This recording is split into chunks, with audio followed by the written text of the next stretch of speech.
جاذب اثر اس کو کیمیا کی زبان میں رواس قیم اور جاری ہے۔ قیم کون سی چیز ہوتی ہے؟ مثال کے اندر آگ میں جلتی ہے اور جب کے اندر قیم ہو جائے گی تو سوال ہی نہیں پیدا آگ پہ جلا وہ قیم ہوگی۔ دو فنکشن اور رہ گئے، رواس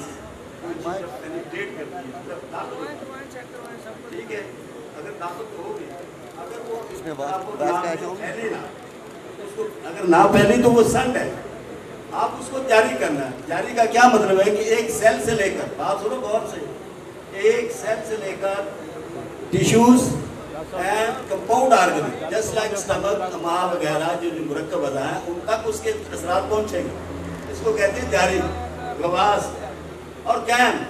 یہ جس دماغ میں گھٹیاں نے ہم ویسے اٹھا کے مطلب زیرہ سنڈ کو اکسیر میتا بنا دیتے ہیں، اکسیر فلاں بنا دیتے ہیں، اکسیر کے مفہوم سے نہیں علم ہے، ہم جانتے ہیں اکسیر ہوتی کیا ہے۔ میں مشکور ہوں اپنا الماس صاحب کا، انہوں نے دل کھول کر بات پائی، لیکن تھوڑے سے الفاظ علمی تھے، اس لیے میں نے کہا کہ میں آپ کو بتا دوں ایسی دوا جو فوری اثر ہو اور اطراف و کناب میں، یعنی ایک سیل سے لے کر، بات میری سن لو، ایک سیل سے لے کر مرکب اعضاء ان میں ٹیشوز بھی ہیں، بافتیں، سب کچھ ہے، اس میں پھیل جائے، بات سمجھ گئے، رواس داخل ہو جائے، یعنی اطراف و کناب میں سیل کے آس پاس ان کی دیواروں میں پھیل جائے، ایون ایک الیکٹرون، نیوٹرون، پروٹون کو بھی متاثر کر دے،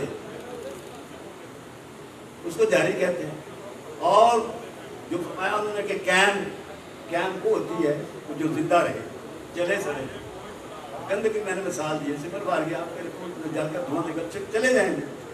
قیم کب ہوگے کہ جب ان کو آگ ٹچ نہ کریں گے، آگ میں کھڑے رہیں، دوزخ میں ڈالیں تو چلے جلے نا، یہ ہے قیم۔ انہوں نے آپ کو بڑی مزے کی بات بتائی، لیکن میں دیکھ رہا ہوں کہ بار بار ان کو سمجھ نہیں آ رہی، سمجھ آئی نا؟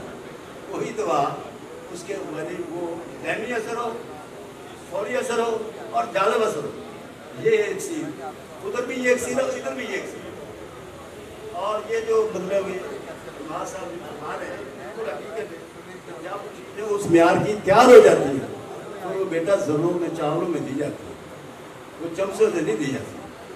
پر بس دیکھنے والی یہ چیز ہے، میں پہلے کہہ رہا تھا 200 میں کچھ تو سبھی بنا لیتے ہیں، یہ علماء صاحب سمجھ بڑی پتہ کی بتائی، کچھ تو تیار ہو گیا۔